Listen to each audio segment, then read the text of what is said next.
In our Voices of Tennessee special reports, we're bringing you a conversation ahead of the special session that will focus on strengthening public safety. News 2's Kendall Ashman held a roundtable with engaged Wilson County voters on both sides of the aisle in search of common ground when it comes to gun reform legislation.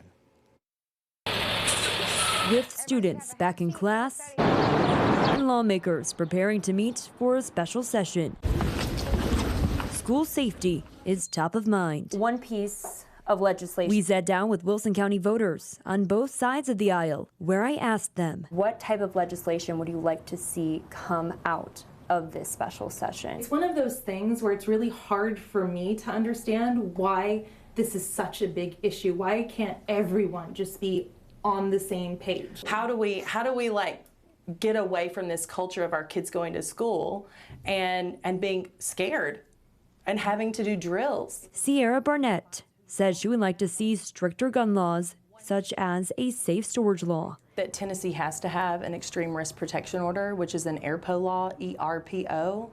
And that's because it allows law enforcement and loved ones to petition the court. The law would allow a judge to temporarily restrict access to firearms from an individual that presents a threat to themselves or someone else. I am very pro-gun.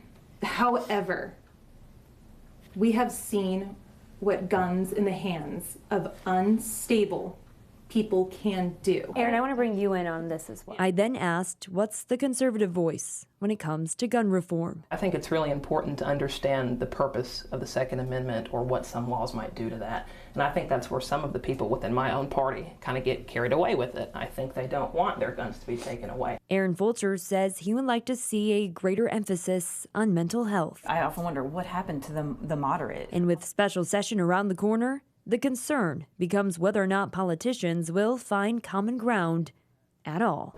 You know, I can sit behind a closed door and have a conversation and we are on the same page, conservative, Republican, independent, Democrat. It's like, yeah, we want our community to be safe. We want kids to be safe. We all agree with that.